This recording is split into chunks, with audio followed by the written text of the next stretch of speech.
الحمد لله الحمد لله كفى وسلام على عباد الذين اصطفى أما بعد اللهم ألهمني رشدي وعزني من شر نفسي اللهم صل على سيدنا شفيعنا حبيبنا مولانا محمد في أول كلامنا اللهم صل على سيدنا شفيعنا حبيبنا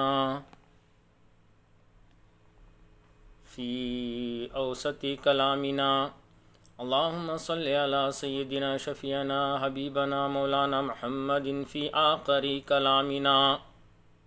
معزز دینی اسلامی بھائیوں اور بہنوں اور قابل احترام بزرگوں اور پردہ نشین میرے ماؤں اور بہنوں، السلام علیکم ورحمۃ اللہ وبرکاتہ۔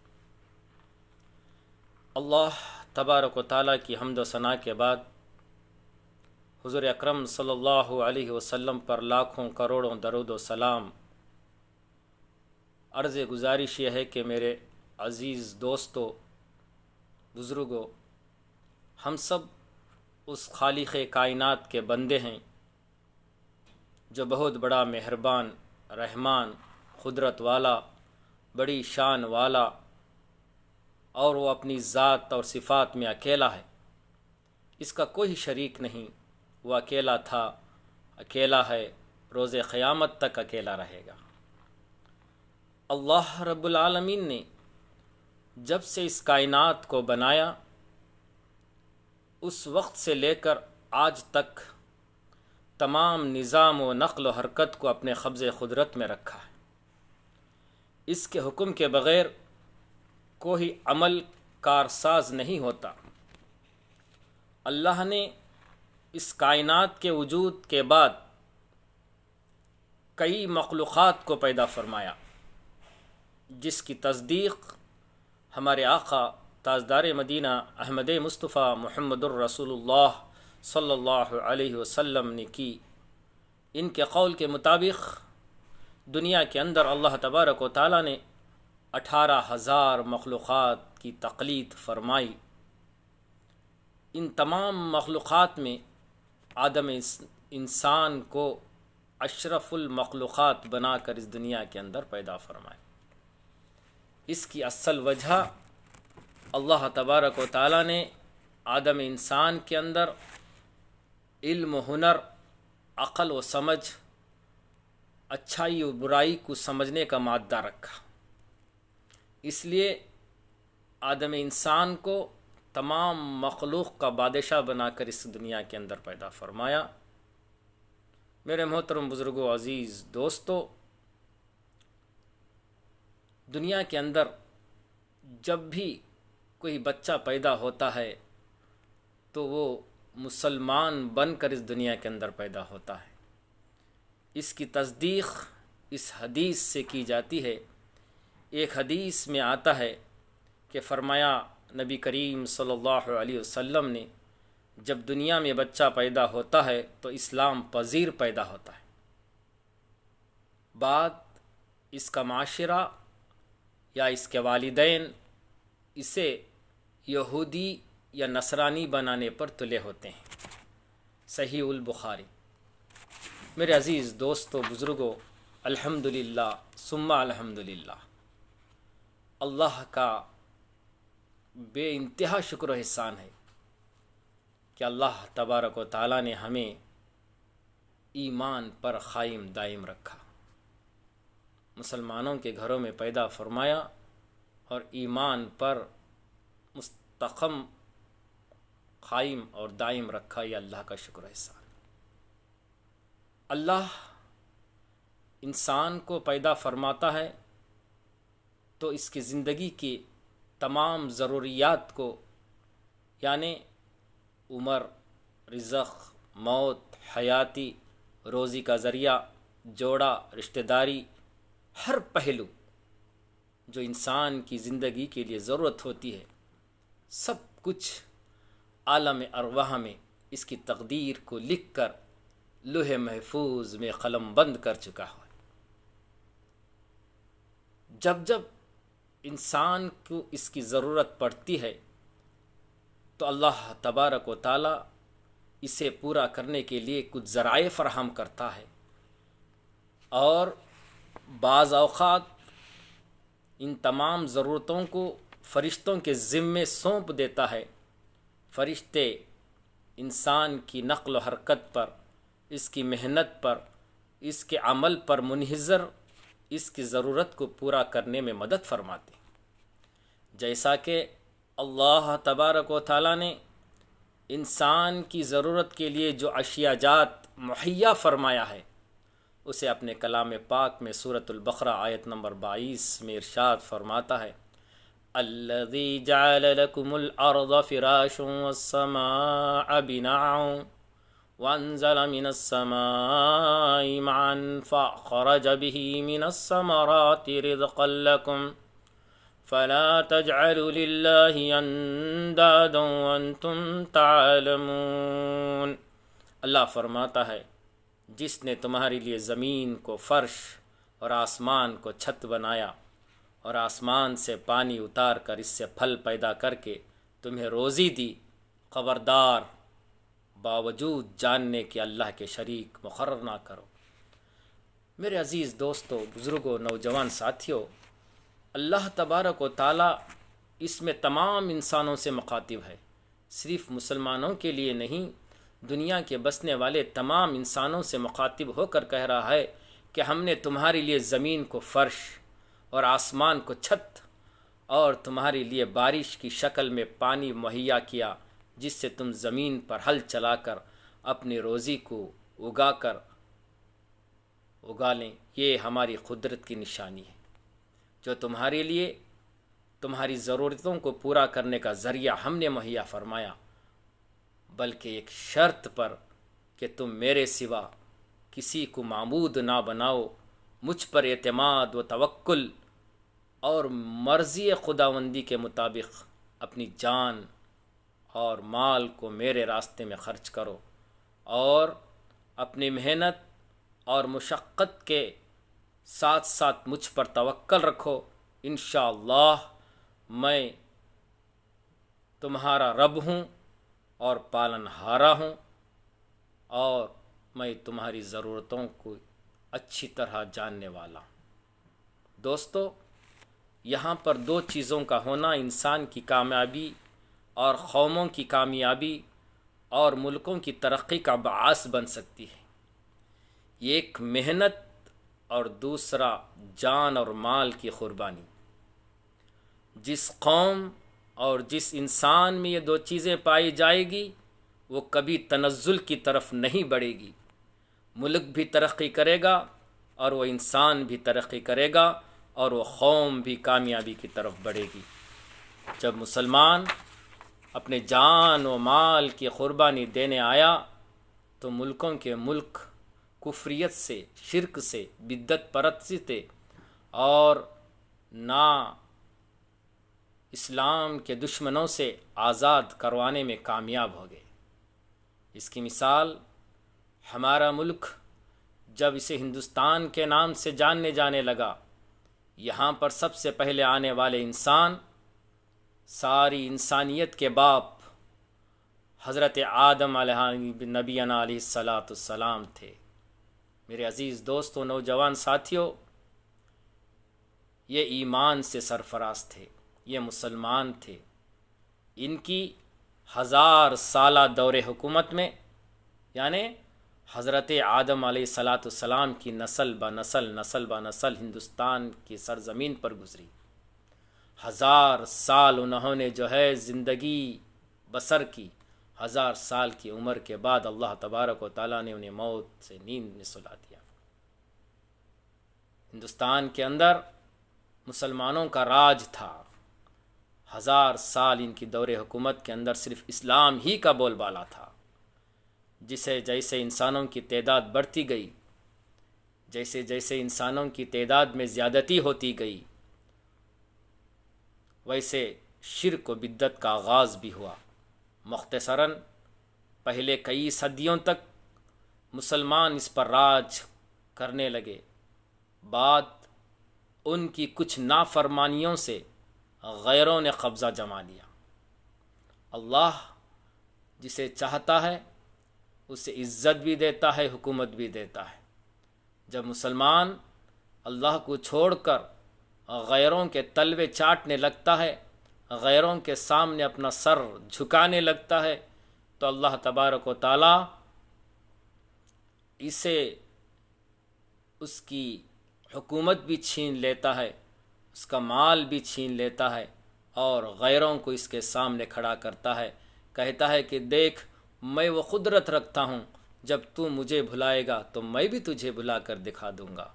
تو اسی طرح سے جب مسلمانوں نے نافرمانی کی تو کئی سال تک جو ہندوستان پر غیروں کا قبضہ رہا۔ اس کے بعد پھر اللہ تبارک و تعالیٰ نے اس کی باک ڈور مسلمانوں کے ہاتھوں سونپی، جو مغلیہ دور کہلوانے لگا۔ انہوں نے اپنے دور حکومت میں اپنے مال کی قربانی دے کر اس ملک کو سونے کی چڑیا بنوایا، اور ایسے ایسے کارنامے انجام دیے، ساری دنیا دیکھتی رہ گئی، اور آج تک عجوبہ بنا ہوا ہے، جسے ان کی حکومت میں اربوں خربوں کے روپیے سفیروں سے وصول کر کے اپنے خزانے میں جمع کروا رہی ہے، جو آج کی حکومت، جو مسلمانوں کی قربانی کا نتیجہ ہے۔ مگر افسوس، صد افسوس کہ مغلیہ سلطنت کا زوال کا وقت 18ویں صدی سے شروع ہوا۔ اس وقت کا بادشاہ بہادر شاہ ظفر تھے۔ اس اثنا میں چند گوری چمڑی والوں نے تجارت کی غرض سے ہندوستان میں گھس آئے اور رفتہ رفتہ اپنے قدم جما لیا اور اسلام پر قابض ہونے کی ناپاک کوشش کرنے لگے، حتیٰ کہ انہوں نے اپنا منصوبہ بندی کے تحت شہر میسور ٹیپو سلطان کی شہادت کے بعد سراج الدولہ کی سرداری کے اندر 1857 میں انگریزوں کے خلاف پہلی جنگ آزادی لڑی گئی۔ اس جنگ آزادی جو ہے مسلمانوں کے خلاف ہوئی، اس کے اندر کئی مسلمان شہید ہوئے، انگریزوں کا بول بالا ہوا۔ اس کے بعد انگریزوں کا حوصلہ افزائی بلند ہوا، تو انہوں نے حضرت ٹیپو سلطان شہید رحمۃ اللہ علیہ، جو میر صادق کی نمک حرامی سے انگریزوں نے حضرت ٹیپو سلطان شہید رحمۃ اللہ علیہ کو بھی جو ہے شہید کر کے کہا تھا کہ آج کے بعد ہم ہندوستان کو اپنے قبضے میں لے لیا۔ میرے محترم بزرگوں، عزیز دوستو، مختصراً ان گوری چمڑی والوں نے ہندوستان کو لوٹا، ہندوستان کے مال و متاع کو لوٹ کر اپنے آبا و اجداد تک بھیجا، اور مسلمانوں کو، دلتوں کو، پسماندہ طبقوں کو اپنا غلام بنا کر جو ہے حکومت کرنے لگے۔ مسجدوں کو ڈھانے کر، مدرسوں کو ڈھا کر، عبادت گاہوں کو ڈھا کر گرجا گھر کرانے کی تجویز شروع کر دی۔ پادریوں کے ذریعے تبدیل مذہب کا کام شروع کیا۔ اس اثنا میں مسلمانوں کا جوش و ولولہ اسلام سے لبریز ہوا، تو آزادی کی سور پھونکی گئی۔ سب سے پہلے آزادی کی سور پھونکنے والوں میں دارالعلوم دیوبند مدرسے کا نام سہر فہرست میں آتا ہے۔ میرے محترم بزرگوں، عزیز دوستو، اس کے اندر علماء اکرام کا بہت بڑا کردار رہا ہے۔ آزادی کی سور سب سے پہلے شاہ ولی اللہ محدث دہلوی نے پھونکی، اور انہوں نے فتویٰ جاری کیا کہ انگریزوں کے خلاف لڑنا جہاد ہے۔ اس اثنا میں ان گوری چمڑی والوں نے حضرت شاہ ولی اللہ محدث دہلوی کو جو ہے مالٹا کی جیل میں قید کر دیا۔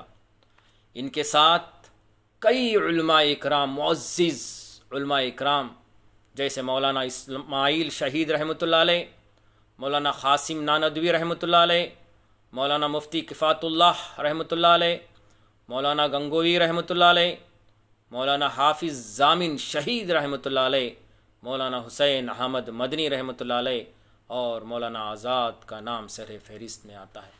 انہوں نے جیلوں کی ہوا کاٹی، حتیٰ کہ کالے پانی کی سزا بھی کاٹی، اس دیش کی آزادی کے لیے اپنی جان کی قربانی دی۔ میں نے پہلے ہی بتا دیا، جو قوم قربانی پر منحصر ہوتی ہے وہ قوم کامیاب ہوتی ہے۔ جب علماء اکرام نے اپنی جان کی قربانی دی تو پورا ملک ان کے ساتھ ہونے لگا، ہندو، مسلم، سکھ، عیسائی سب مل کر جو ہے اس آزادی کے تحریک میں جو ہے شامل ہونے لگے۔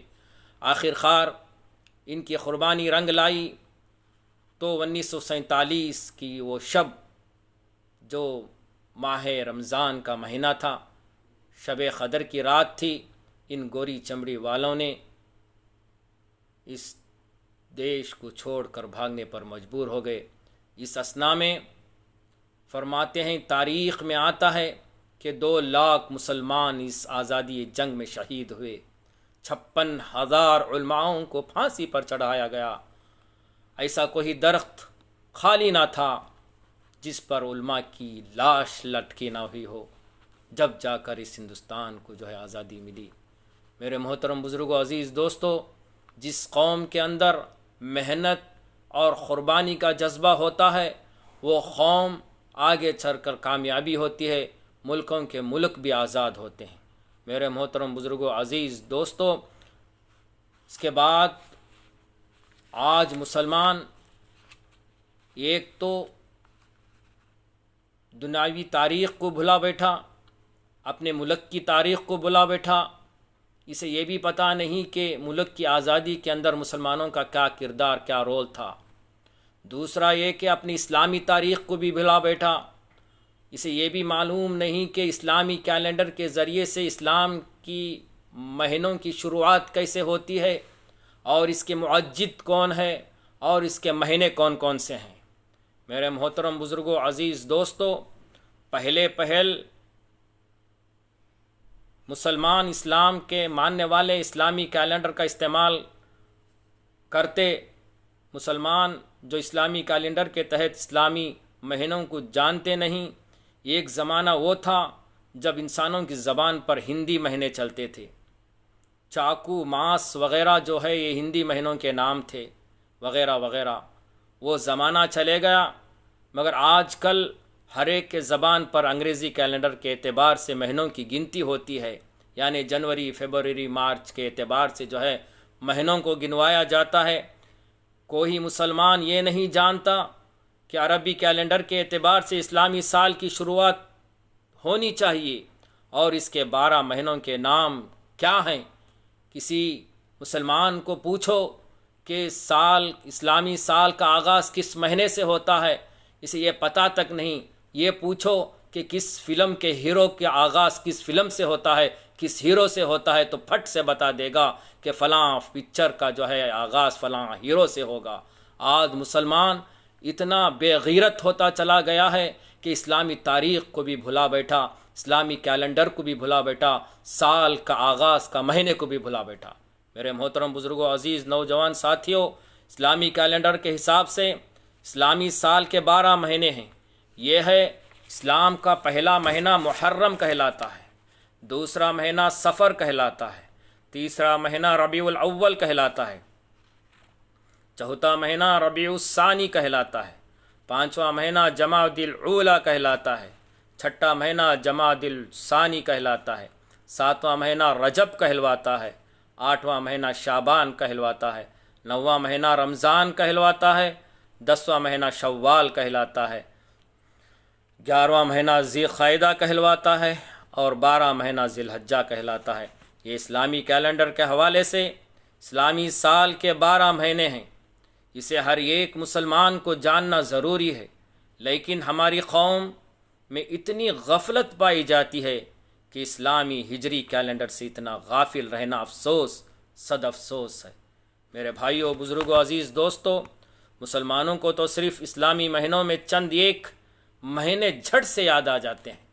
برا نہ مانے، میرے کہنے کا مطلب یہ نہیں کہ کسی کو جو ہے چوٹ پہنچانا میرا مقصد نہیں ہے۔ میں حق بات آپ حضرات کے سامنے کہنے کے لیے حاضر ہوا ہوں. کسی کو جو ہے چوٹ پہنچانا میرا مقصد نہیں ہے. دوستو مسلمانوں کو صرف اسلامی مہینوں میں چند ایک مہینے یاد آ جاتے ہیں. ان کو جب ان کے تہوار موقع پر، ایک تو ماہ محرم کا مہینہ، وہ صرف اس لیے اس میں امام حسین رضی اللہ تعالیٰ عنہ کی شہادت ہوئی. دوسرا ربیع الاول کا مہینہ، اس لیے کہ اس میں ہمارے نبی صلی اللہ علیہ وسلم کی ولادت باسعادت ہوئی. جو اس میں عاشقان رسول کہلانے والے جو ڈھول باجے کے ساتھ نبی کریم صلی اللہ علیہ وسلم کا میلاد مناتے ہیں، جو اسلام میں ناجائز ہے، یہ اس وقت وہ یاد کرتے ہیں کہ ربیع الاول کا مہینہ ہے. تیسرا مہینہ ان کو جب یہ یاد آتا ہے کہ رجب کا مہینہ، جس میں جو ہے شرک و بدعت سے لبریز کنڈے یاد آ جاتے ہیں، کنڈوں کا کھانا، کنڈوں کا شیرنی بانٹنا، ان کو جب یاد آتا ہے تو رجب کا مہینہ یاد رہتا ہے. جب ان کی زبانوں پر پوچھو تو کہیں گے کہ بھٹ سے یہ رجب کا مہینہ ہے، کیونکہ جو ہے کنڈوں کے فاتحہ پہ ملبس ہوتے ہیں. اللہ کی قسم یہ اگر جان لیں کہ شرک و بدعت ہے. اللہ نے حضور اکرم صلی اللہ علیہ وسلم سے معراج کے مہینے میں یہ وعدہ لیا تھا، اے اللہ کے رسول، جب 3 تحفظات کو لے کر آ رہے تھے، آخر میں اللہ کے رسول صلی اللہ علیہ وسلم سے اللہ نے فرمایا، اے اللہ کے رسول صلی اللہ علیہ وسلم سن لو، میں تمہیں روز قیامت کے دن تمہاری امت کے حق میں شفاعت ضرور کروں گا، لیکن تم ان لوگوں کے حق میں شفاعت نہ کرنا جو مجھے چھوڑ کر دوسروں کے دروازے پر بھیک مانگیں گے اور دوسروں کے سامنے اپنی حاجت کو مانگیں گے اور دوسروں کو اپنا حاجت روا مانگیں گے. ان کی شفاعت میں ہرگز قبول نہ کروں گا. اللہ اکبر. اگر اس بات کو جان لیتے تو وہ کبھی اس شرک و بدعت میں مبتلا نہ ہوتے. میرے عزیز دوستوں، نوجوان ساتھیوں، یہ ہماری امت کے حالات ہیں. حالانکہ اسلامی کیلنڈر کو یاد رکھنا ہر ایک مسلمان کا انتہائی ضروری ہے. تو دوستو، یہاں پر ایک سوال پیدا ہوتا ہے، کیا اسلامی کیلنڈر کے اعتبار سے سال کا شروع مہینہ محرم سے کیوں شروع ہوتا ہے؟ اس کی حقیقت کیا ہے اور اس کی وجہ کیا ہے؟ رہا تو یوں میں آتا تھا کہ روایتوں میں آتا ہے کہ حضرت موسیٰ عشری رضی اللہ تعالیٰ عنہ، ہمارے دلوں کے اندر ایک سوال پیدا ہونا لازمی ہوتا ہے کہ اسلام کا جو اسلامی کیلنڈر کے اعتبار سے سال کا پہلا مہینہ جو ہے محرم سے شروع ہوتا ہے. آپ کے دل میں سوال ضرور پیدا ہوتا ہے کہ ربیع الاول سے کیوں نہیں شروع ہوا، جس میں حضور اکرم صلی اللہ علیہ وسلم کی ولادت باسعادت ہوئی؟ ہجرت کے مہینے سے کیوں نہیں شروع ہوا؟ محرم سے کیوں شروع ہوتا ہے؟ تو کئی روایتوں سے یہ بات ثابت ہوتی ہے. 1-2 روایتیں میں آپ حضرات کے سامنے رکھنے کی کوشش کروں گا. ایک روایت میں آتا ہے کہ حضرت موسیٰ عشری رضی اللہ تعالیٰ عنہ نے جب حضرت عمر رضی اللہ تعالیٰ عنہ کو خط لکھا کہ آپ کی طرف سے ہم کو جو خطوط محصول ہوتے ہیں جس میں آپ نے تاریخ نہیں لکھی جاتی، یہ ہمیں یہ پتہ نہیں چلتا کہ یہ خطوط کب کے ہیں. اس پر حضرت عمر رضی اللہ تعالیٰ عنہ نے صحابہ رضوان اللہ تعالیٰ اجمعین کو جمع کیا اور مشورہ فرمایا. تو بعض حضرات نے کہا نبوت کے سال کی تاریخ لکھی جائے، بعض نے کہا سال ہجرت لکھی جائے، بعض سے سال وفات کا مشورہ دیا، مگر جمہور صحابہ رضی اللہ تعالیٰ عنہ نے اس پر اتفاق کیا ہجرت کے سال سے اسلامی کیلنڈر اور اسلامی تاریخ مانی جائے.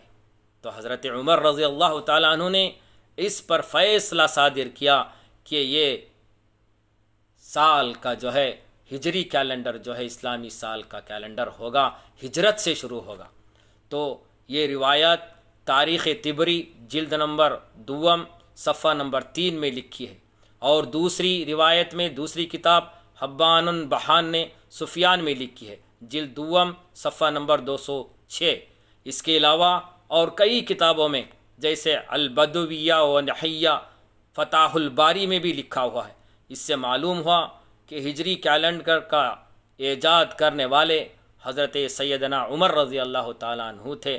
لیکن سال کا پہلا مہینے کا آغاز محرم سے ہی کیوں رکھا گیا، اس کی حقیقت کو بیان کرتے ہیں کہ حضرت سیدنا علی رضی اللہ تعالیٰ عنہ سال کا پہلا مہینہ محرم سے کیوں شروع کیا گیا، اس کے راوی حضرت علی رضی اللہ تعالیٰ عنہ فرماتے ہیں اور سیدنا حضرت عمر رضی اللہ تعالیٰ عنہ کہتے ہیں کہ عربی مقولوں کا ترجمہ ہے، انہوں نے جو ہے یہ حدیث عربی میں لکھی ہے، اس کا ترجمہ میں آپ حضرات کے سامنے بیان فرما رہا ہوں کہ ہجرت نے حق و باطل کے درمیان فرق کر دیا، ہجرت نے حق و باطل کے درمیان فرق کر دیا۔ یہ روایت فتح الباری جلد 7 صفحہ نمبر 265 میں جو ہے لکھی ہوئی ہے۔ اور دوسرے ایک روایت میں حضرت عمر رضی اللہ تعالیٰ عنہ فرمایا، یعنی ہم ہجرت سے تاریخ مانگے کیونکہ ہجرت کا واقعہ حق و باطل میں فرق کرنے والا ہے۔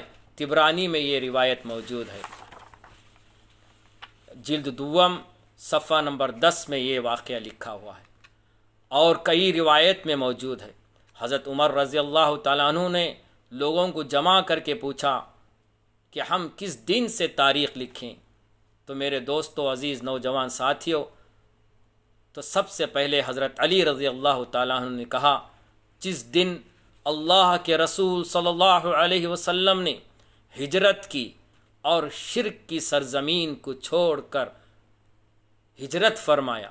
آپ حضرات اس بات کو نوٹ فرما لیں کہ حضرت علی رضی اللہ تعالی عنہ، جنہیں کاتب وحی بھی کہا جاتا ہے، اللہ کے رسول صلی اللہ علیہ وسلم کے پیارے داماد، اللہ کے رسول صلی اللہ علیہ وسلم کی پشت مبارک پر چڑھ کر کعبۃ اللہ کے ان بتوں کو جو ہے منہدم کرنے والے حضرت علی رضی اللہ تعالیٰ عنہ کی زبان سے نکلا کہ شرک کی زمین سے ہجرت کا وقت، وہ ہجرت لکھا جائے۔ اللہ اکبر، اللہ اکبر۔ تو میرے بھائیوں، بزرگوں، عزیز دوستو، شرک اللہ کو چھوڑ کر کسی اور کو اپنا معبود بنا لینا یہ شرک ہے، اسے کبھی معاف نہیں کیا جا سکتا۔ تو حضرت علی نے فرمایا ہجرت کی اور شرک کی سرزمین کو چھوڑ کر جو ہے ہجرت فرمایا، اس دن سے لکھیں۔ حضرات، ان تمام روایت سے بات معلوم ہوتی ہے کہ اسلامی کیلنڈر کا آغاز ہجرت کی طرف منسوب ہوتا ہے، کیونکہ ہجرت کے بعد ہی حق و باطل کے درمیان امتیاز ہوا، مسلمان سر بلند ہوئے، اسلام اونچا ہوا اور کافر طاقتیں محدود یا محدوم رہ گئیں۔ اسلامی کیلنڈر کو ہجرت سے آغاز کرنے کی ایک یہ بھی وجہ ہے کہ نبی کریم صلی اللہ علیہ وسلم کی ولادت باسعادت کی تاریخ میں اختلاف ہے، ایک دوسری تاریخ نبوت میں بھی اختلاف رہا ہے، اسی لیے ان دونوں چیزوں کو چھوڑ دیا گیا، اس کا کوئی لحاظ بھی نہ رکھا گیا، اس لیے کہ اس کے اندر جو ہے اتفاق نہ رہنے کی وجہ سے ان دونوں تاریخوں کو چھوڑ کر ہجرت کی تاریخ جو متعین تھی اس کو لے کر حضرت عمر رضی اللہ تعالیٰ نے ہجری سال کا آغاز فرمایا۔ اب جو ہے 1483 ہجری چل رہا ہے۔ میرے محترم بزرگوں، عزیز دوستو، اسلامی کیلنڈر کا آغاز ہجرت سے شروع کیا گیا، تو سال کا آغاز بھی اسی مہینے سے ہونا چاہیے تھا۔ یہاں بھی ایک سوال پیدا ہوتا ہے، ہجرت کا سال جو ہجری کیلنڈر کا آغاز ہوا تو سال کا پہلا مہینہ بھی جو ہے ہجرت جس مہینے میں ہوئی اسی مہینے کو جو ہے سال کا پہلا مہینہ شروع کیا جانا چاہیے تھا۔ تو میرے محترم بزرگوں، عزیز دوستو، جس مہینے میں ہجرت واقع ہوئی، کیونکہ وہ ماہ ربیع الاول میں ہجرت واقع ہوئی تھی، تو اس سال کا آغاز بھی ماہ ربیع الاول میں ہونا چاہیے تھا۔ بات صحیح تھی، حضور صلی اللہ علیہ وسلم اور بعض صحابہ اکرام نے ماہ ربیع الاول ہی میں ہجرت فرمائی تھی، لیکن اس کی پلاننگ، اس کی منصوبہ بندی ماہ محرم میں کی رکھی تھی۔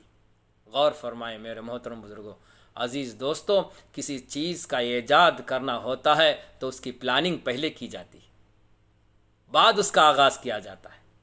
اسی طرح سے حضرت محمد الرسول اللہ صلی اللہ علیہ وسلم اور ان کے چہیتے صحابہ جب ہجرت کرنے کا جو ہے ارادہ کیا تھے تو جو ہے ماہ محرم میں اس کا جو ہے پلاننگ کیا گیا تھا اور منصوبہ بندی کی گئی تھی۔ ایک وجہ یہ تھی، اور دوسری وجہ جو ہے یہ تھی کہ جو ہے مدینہ منورہ سے حج کو آنے والے آئے ہوئے جو مسلمان تھے، انہوں نے ذی الحجہ کے درمیان اللہ کے رسول صلی اللہ علیہ وسلم کو مدینہ آ جانے کی دعوت دی، اور آپ صلی اللہ علیہ وسلم نے اس دعوت کو قبول کر لیا تھا۔ پھر جب محرم کا مہینہ آیا تو آپ صلی اللہ علیہ وسلم نے عزم اور پکا ارادہ فرمایا۔ اس لحاظ سے محرم ہی کو ہجرت کا مہینہ جانا جاتا ہے، اگرچہ اس پر عمل ربیع الاول میں ہوا ہے۔ جو چیز پہلے جو ہے ارادہ کیا جاتا ہے، عمل آپ کبھی کر لیں، جیسا کہ آپ کو اللہ تبارک و تعالیٰ نے زکوٰۃ کا حکم دیا ہے۔ آپ جو ہے سال کے 12 مہینے میں بھی آپ زکوٰۃ دے سکتے ہیں، لیکن جو ہے اسے رمضان کا مہینہ اس لیے مقرر کیا گیا ہے کہ اس کے اندر آپ کو ایک کے بدلے جو ہے 70 درجے ثواب دیا جائے گا۔ اسی طرح سے اللہ کے رسول صلی اللہ علیہ وسلم نے ماہ محرم میں ہجرت کرنے کا ارادہ طے کیا تھا اور دعوت قبول کرنے کا پکا ارادہ بھی ماہ محرم میں کیا، تو اس لیے ہجرت کا مہینہ محرم مقرر ہوا۔ اس لیے سال کا پہلا مہینہ محرم کو جو ہے مقرر فرمایا حضرت عمر رضی اللہ تعالیٰ عنہ نے۔ میرے محترم بزرگوں، عزیز دوستو، قربان جاؤ خلیفہ دوم حضرت عمر رضی اللہ تعالیٰ عنہ نے، جنہوں نے اس امت کو کتنا آسان ایک تاریخی کیلنڈر عطا فرمایا، کتنا آسان ایک سال کے 12 مہینوں کا ایک نقشہ ہمارے لیے عطا فرمایا، وہ عمر، اللہ اکبر، جس کے بارے میں اللہ کے رسول صلی اللہ علیہ وسلم نے فرمایا، ما کانا بعد النبی کانا عمر بن خطاب رضی اللہ تعالیٰ عنہ۔ میرے بعد اگر کوئی نبی اللہ بنانا چاہے تو عمر بن خطاب کو بنانا چاہتا تھا۔ وہ عمر جس راستے پہ چلتے شیطان اس راستے کو چھوڑ کر بھاگ جاتا، وہ عمر جس کی رائے زمین پر چلے اور آسمان سے فیصلہ اترے، اللہ اکبر۔ ایک مرتبہ حضور اکرم صلی اللہ علیہ وسلم مکہ معظمہ میں حضرت ابو بکر صدیق رضی اللہ تعالیٰ عنہ ساتھ، حضرت عمر رضی اللہ تعالیٰ عنہ ساتھ کھڑے تھے۔ آپ صلی اللہ علیہ وسلم کو حضرت عمر رضی اللہ تعالیٰ عنہ نے ایک مشورہ دیا کہ اے اللہ کے رسول صلی اللہ علیہ وسلم، کتنا ہی اچھا تھا کہ مقام ابراہیم کے پاس 2 رکعت نفل شکرانہ کی نماز نفل ادا کر لیتے۔ فوراً حضرت جبرائیل علیہ السلام نے آیت نازل وہی لے کر نازل فرمائے، وَاتَّخِذُوا مِن مَّقَامِ إِبْرَاهِيمَ مُصَلًّى۔ اللہ اکبر۔ سورۃ البقرہ آیت نمبر 120 اللہ تعالیٰ نے فرمایا مقام ابراہیم کو جا نماز مصلی بنا لو۔ اللہ اکبر، کیا شان تھی وہ عمر جس کی رائے زمین پر فیصلہ آسمان سے، کتنا بڑا مقام ہوگا۔ آج اس عمر کو بھی نہ چھوڑنے والی امت، کیا ضرورت تھی رمضان میں 20 رکعت، کیا ضرورت تھی مسجد کو عورتوں کو آنے سے روکنے کی؟ نعوذ باللہ، لعنت ہے ایسے لوگوں پر۔ میں ان کو تنقید کرنا مجھے مقصود نہیں، میرے بھائیوں، اللہ کے رسول صلی اللہ علیہ وسلم نے فرمایا، میرے صحابہ ستاروں کے مانند ہیں، ایک کی بھی اتباع کر لو گے نجات پالو گے۔ بخیر اللہ تبارک و تعالی حضرت عمر رضی اللہ تعالیٰ عنہ کی قبر کو نور سے منور فرمائے، جنہوں نے امت کے لیے ایک تحفہ عطا فرمایا۔ میرے محترم بزرگوں، عزیز دوستو، بہر کیف اسلام کا مہینہ ماہ محرم سے شروع ہوتا ہے۔ آئیے ہم اس محرم کے تعلق سے کچھ فضیلتیں، کچھ وعیدیں سنیں۔ میرے محترم بزرگوں، عزیز نوجوان ساتھیوں، یہ مہینہ غمخواری کا مہینہ نہیں، یہ مہینہ اللہ کے نزدیک فضیلت اور برکتوں والا مہینہ ہے۔ اسلام میں اس کی بڑی اہمیت آئی ہوئی ہے۔ اس مہینے کی فضیلت کے اعتبار سے دیکھا جائے تو ایک تو کئی مخرف صحابہ کی شہادت اس مہینے میں ہوئی ہے۔ پہلے 1 محرم کو خلیفہ دوم حضرت عمر رضی اللہ تعالیٰ عنہ کی شہادت بھی اس ماہ محرم میں ہوئی۔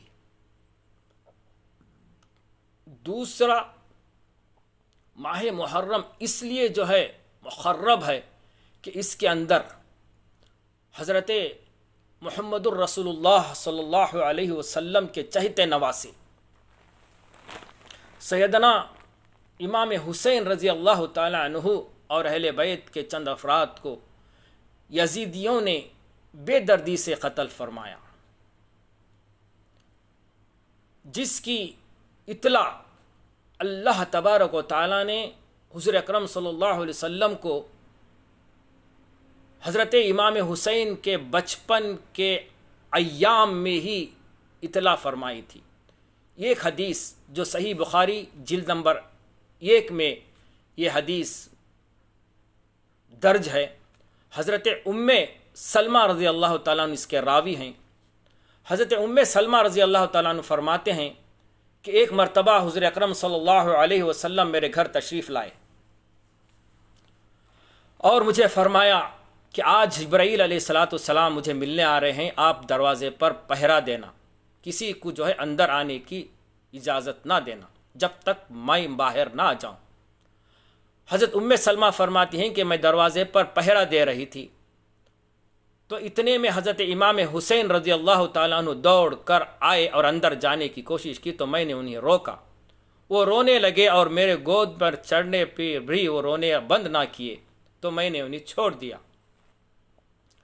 حضرت امام حسین حضور اکرم صلی اللہ علیہ وسلم کے حجرے مبارک میں تشریف لے گئے۔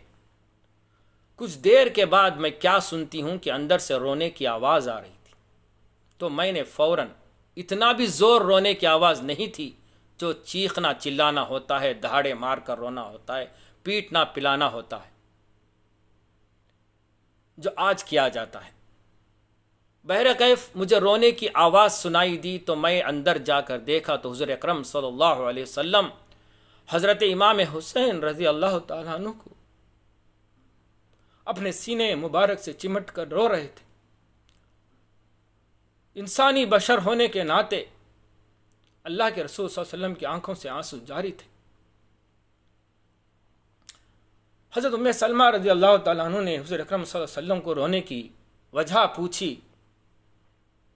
تو حضور اکرم صلی اللہ علیہ وسلم اپنا رونے کو ضبط کرتے ہوئے فرمایا کہ اے ام سلمہ، حضرت جبرائیل علیہ السلام جب میرے پاس آئے تمام وحیات کو مجھ سے فرمایا، اس کے بعد جب امام حسین کو دیکھا تو انہوں نے فرمایا کہ یا رسول اللہ صلی اللہ علیہ وسلم، اس بچے کو تمہاری امت قتل کرے گی۔ اللہ اکبر۔ میں نے پوچھا کیا وہ ایمان والے ہوں گے؟ تو حضرت جبرائیل علیہ السلام نے فرمایا تمہاری امت کے ایمان کے افراد ہوں گے، انہیں بے دردی سے قتل کیا جائے گا، اور مجھے وہاں کی مٹی بھی جو ہے لا کر دی گئی، لیکن مقام کا نام نہیں بتایا گیا، مہینے کا نام نہیں بتایا گیا، بس یہ کہا کہ اس بچے کو تمہاری امت کے لوگ قتل کریں گے۔ یہ سن کر جو ہے مجھے صدمہ ہوا، انسانی بشر ہونے کے ناطے صدمہ ہوا، میرے آنکھوں سے آنسو جاری ہو گئے۔ میرے اس جنت کے سردار کو میری امت کے لوگ قتل کریں گے، وہ بھی ایمان والے قتل کریں گے، میرے دین کے خاطر میرا نواسہ شہید ہوگا۔ میرے بھائیو، بزرگوں، عزیز دوستو، کیا گزری ہوگی حضور اکرم صلی اللہ علیہ وسلم پر۔ بہرکیف جب آپ صلی اللہ علیہ وسلم باہر تشریف لائے تو آپ کے آنسو آنکھوں سے جاری تھے۔ اس وقت حضرت ابوبکر صدیق، حضرت عمر رضی اللہ تعالیٰ عنہ، حضرت علی اور چند صحابہ بھی موجود تھے۔ آپ نے بھی دیکھا کہ حضرت حضور اکرم صلی اللہ علیہ وسلم کی آنکھوں سے آنسو جاری تھے، تو صحابہ رضوان اللہ تعالیٰ عنہ نے ضبط کیے بغیر پوچھا یا رسول اللہ صلی اللہ علیہ وسلم، آپ کے آنکھوں کے سے جاری ہونے کا کیا سبب؟ تو فرمایا اے صحابہ، جبرائیل علیہ السلام میرے پاس آئے، جو وحی کے الفاظ تھے مجھ تک پہنچایا۔ اس کے بعد میرے نواسے حضرت امام حسین کو دیکھا تو فرمایا کہ یہ تمہاری امت کے لوگ ان کو قتل کریں گے۔ میں نے پوچھا کیا وہ ایمان والے ہوں گے؟ تو صحابہ نے پوچھا کیا وہ ایمان والے ہوں گے؟ تو حضور اکرم صلی اللہ علیہ وسلم نے فرمایا ہاں، میری ہی امت کے ایمان والے لوگ میرے نواسے کو قتل کریں گے۔ میرے محترم بزرگوں، عزیز دوستو، یہ حدیث سے ثابت ہوا کہ اللہ تبارک و تعالیٰ نے حضرت امام حسین کا قتل ہونا مقرر طے فرما دیا تھا، دین کے خاطر، اس دین کے بقا کے خاطر، اسلام کی بقا کے خاطر۔ اللہ کے اس لاڑیلے بندے نے اپنے نانا کی امت کو بخشوانے کے لیے، نانا کی سنت کو اونچا کرنے کے لیے میدان کربلا میں اپنے سر کو شہید فرما دیا۔ اللہ کے اس بندے نے جاتے جاتے امت کو یہ پیغام دیا کہ اے لوگو، میرے نانا کی امتو، جب تمہیں میدان جنگ میں بھی اللہ اکبر کی صدا آئے گی تو تم سجدے سے سجدے میں اپنا سر کو جھکا دینا، نماز کبھی نہیں چھوڑنا۔ یہ میرا تمہارے لیے پیغام ہے۔ میرے محترم بزرگوں، عزیز دوستو، محرم کا مہینہ غم کا مہینہ نہیں ہے، نماز قائم کرنے کا مہینہ ہے۔ یہ حسین کی جو ہے پیغام تھی، حضرت امام حسین کا جو ہے پیغام تھا امت کے لیے۔ جب آپ رضی اللہ تعالیٰ عنہ شہید ہوئے، عصر کا وقت تھا، عصر کی اذان ہو رہی تھی، آپ سجدے میں سر رکھے تھے، شمر العین نے ان کا سر ختم کیا۔ یہ نماز کی حالت میں انہوں نے شہید ہو کر امت کو جو ہے پیغام دیا کہ اے میرے نانا کی امت، تم جو ہے اپنے آپ کو جو ہے نماز قائم رکھو، نماز کبھی نہیں چھوڑنا۔ میرے محترم بزرگوں، عزیز دوستو، یہ ماہ محرم کا مہینہ، ہم جو ہے اس کے اندر لہو لعاب سے باز آئیں، پرہیز کریں، نماز کا اہتمام کریں، نبی کی سنت کو اپنائیں، اور جو ہے اس کے اندر اللہ کے رسول صلی اللہ علیہ وسلم نے 3 چیزوں کا اہتمام کرنے کے لیے فرمایا۔ اس سے پہلے میں کچھ اور عرض کروں کہ جو آج جو اہل سنت کا دعویٰ کرتے ہیں، عاشقان رسول کا دعویٰ کرتے ہیں، جو محمد صلی اللہ علیہ وسلم کے عشق کا دعویٰ کرتے ہیں، ان سے ذرا پوچھو، یہ لکڑی کے پنجے آپ جسے اپنا حاجت روا مانتے ہیں، کیا یہ تمہیں قبر کے عذاب سے بچائے گا؟ کیا یہ تمہیں جہنم سے بچائیں گے؟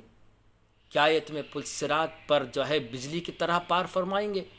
اے جھوٹے زبان سے دعویٰ کرنے والو، عاشق رسول کے، اے جھوٹو، یہ شرک و بدعت سے باز آ جاؤ، تمہیں اللہ نے عقل سلیم دیا ہے۔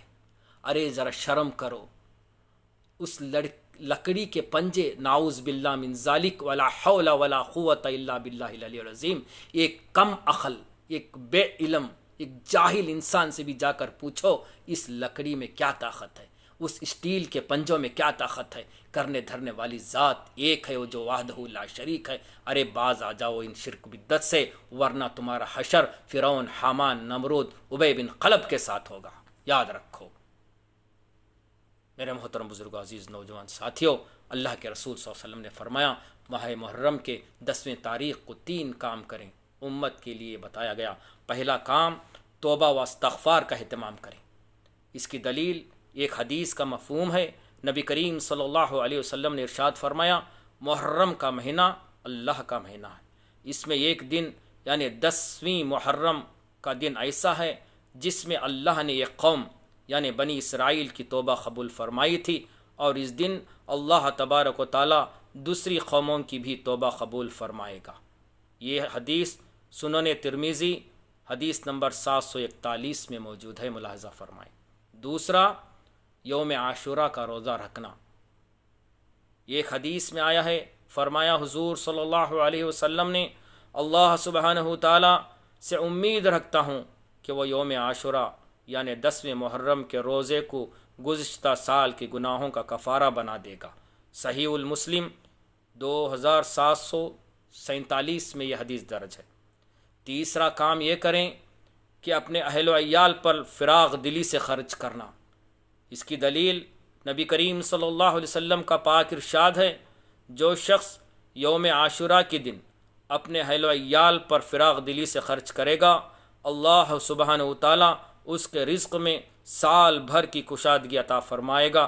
المجم الکبریاء الطبرانی میں 1007 کے اندر یہ حدیث جو ہے موجود ہے، ملاحظہ فرمائیں۔ میرے محترم بزرگوں، عزیز دوستو، اس مہینے کو کھیل کود میں نہ گزاریں، غم و غصے میں نہ گزاریں، بلکہ کھچڑی گھوڑے کے اندر سے گزرنا، آگ میں چلنا، توبہ استغفر اللہ، نمک چھڑکنا، شربت بانٹنا، یہ سب جو ہے بدعت کا کام ہے۔ اس میں کوئی اسلام کا کوئی جو ہے مقام نہیں ہے، اسلام میں اس کا کوئی مقام نہیں ہے، جبکہ اللہ کے رسول صلی اللہ علیہ وسلم نے حجۃ الوداع کے موقع پر ان تمام رسموں کو اپنے پیروں تلے ڈال کر رون دیا تھا، اور کہا تھا کہ اے صحابہ، آج میں تمام رسم و رواج کو اپنے پیروں تلے ڈال کر رون دیتا ہوں۔ اللہ نے تمام قانون کو جو ہے آج مکمل کر دیا اور آنے والی نسل تک تم کو پہنچانا تمہارا کام ہے۔ صحابہ رضوان اللہ تعالیٰ اجمعین نے اس بات کو مد نظر رکھ کر اللہ کے دین کی دعوت و تبلیغ کے لیے ساری دنیا کے زمین کے پیوند بن گئے۔ ان کی قربانی کی وجہ سے، ان کے مال متاع جان و قربانی کی وجہ سے انہوں نے اپنے باغوں کو چھوڑا، اپنی بیویوں کو چھوڑا، اپنے بچوں کا خیال کیا، سب کچھ چھوڑ کر 1.25 صحابہ کی جو مزاریں آج جا کر تم جنت البقیہ کے اندر دیکھو 30 یا 40 ہزار قبریں تم کو نظر ملیں گے، باقی کہاں گئے؟ پورے جو ہے دنیا کے زمین کے پیوند بن گئے دعوت و تبلیغ کے کام میں لگ کر۔ اگر وہ نہ آتے تو آج ہم بھی نعوذ باللہ کسی مندر میں گھنٹی بجائے پھرتے۔ انہی کی قربانی کا صدقہ ہے آج جو ہے ہمیں جو ہے مسلمانوں کے نام سے پکارا جا رہا ہے، ایمان والوں کے نام سے پکارا جا ہے۔ میرے محترم بزرگوں، عزیز دوستو، میں آپ سے مؤدبانہ گزارش کرتا ہوں،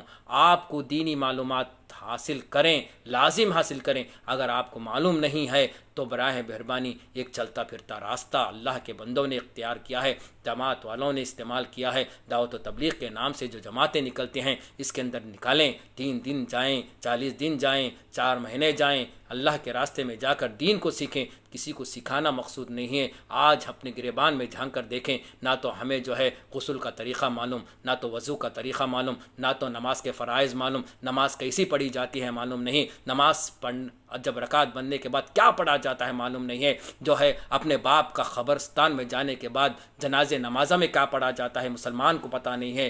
جنازے نماز رکھا ہوا ہوتا ہے، بیٹا باہر کھڑا ہوا ہوتا ہے۔ میرے بھائیوں، بزرگوں، عزیز دوستو، اسی حالت میں اگر موت آ گئی تو خدا کو کیا جواب دو گے؟ اللہ سے دعا کرو، اللہ سے دعا کرو، اللہ سے معافی چاہو اور اپنے آپ کو جو ہے اسلام کے سپرد کر دو۔ دین کو سیکھنے کے لیے اللہ کے راستے میں نکلو، اپنے آپ کو جو ہے اللہ سے معافی چاہ کر ایمان والے بن جاؤ۔ اللہ تبارک و تعالیٰ سے دعا ہے کہ اللہ تبارک و تعالیٰ ہم سب کو کہنے سننے سے زیادہ اس پر عمل کرنے کی توفیق عطا فرمائے، اور ماہ محرم کو اس کے فضائل کے اعتبار سے منانے کی ہم سب کو توفیق عطا فرمائے۔ امام حسین رضی اللہ تعالیٰ عنہ کی وہ جو ادا، انہوں نے دین کے خاطر اپنی جان کی قربانی دی، اور انہوں نے جو پیغام امت کو دیا ہے، نمازوں کی پابندی ہمیں کرنے کی توفیق عطا فرمائے۔ اللہ تعالی ہم سب کو ایک بنائے، نیک بنائے۔ وآخر دعوانا الحمدللہ رب العالمین، والسلام علیکم ورحمۃ اللہ وبرکاتہ۔ پھر ملیں گے انشاءاللہ تبارک و تعالی اسلامی واقعات کو لے کر انشاءاللہ۔ تب تک جو ہے اجازت دیں۔ اللہ تبارک و تعالی ہم سب کو کہنے سننے سے زیادہ عمل کرنے کی توفیق عطا فرمائے۔ آخر میں آپ سے التجا ہے کہ میرے محترم بزرگوں، عزیز دوستوں، اس ویڈیو کو جو ہے زیادہ سے زیادہ اپنے دوست و احباب میں جو ہے سنیں اور شیئر کریں، اور جو ہے اپنے آپ کو جو ہے میرے چینل مومن کی پکار کو سبسکرائب کریں۔ اللہ آپ کو جزائے خیر عطا فرمائے۔ والسلام علیکم ورحمۃ اللہ وبرکاتہ۔